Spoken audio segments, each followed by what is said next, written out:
Ay, isa po pong mapagpalang araw o gabi sa aking pong mga minamahal na followers o viewer. Ay nun nga pala pong isang araw ako'y dinalahik ng ubaw. Araw at gabay talagang halos hindi ako patulugan dahil ako'y inabot ng ulan sa labas. Ako'y maghapong nagtatrabaho sa labas ay sobrang santing ng init. Ay di ganong gabi ako'y gininaw, tapos ako'y inubo ng inubaw. Ay ayaw ko muna namang uminom ng gamot. Ay di ang ginawa ko kinabukasan ng umaga ako'y nagtanong-tanong sa mga kasama ko saan mayroong mga herbal na makukuhanan. Ay di niya ako tinuraw mayroon daw oregano. Ay di ako'y dali-daling kumuha.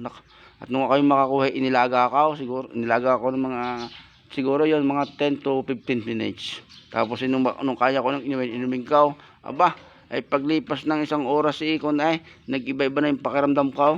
Ay di tinuloy ko ang pag-inom. Ayaw, medyo inuubo-ubo lamang ako ngayon ng kaunti. Ay kakoy ayos na yun, palatanda ng buhay.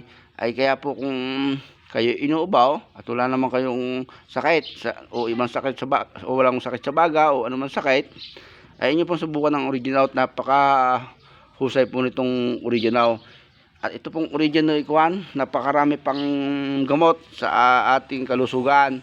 Sa mga susunod pong bagkaw, sasabihin ko po yung mga iba pang mga benepisyo nitong original.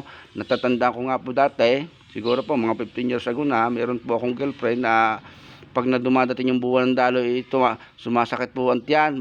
Ay ako po yung naglaga nito at pinanong ko sa kanya. Ay kung daw po ay gumanda daw po ang pakiramdam, ay siya.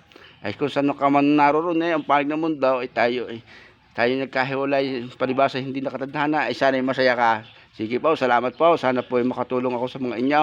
At ito na lang po inyong iinuming gamot. Huwag po yung laging medisina, mahirap din naman po pag laging medisina, may side effect din po yan. Alam nga po ninyo ang gamot, yung may lason hindi naman po yung mabubuo ng walang lason, yung pong tinatawag na chemical. Sige po, bye bye.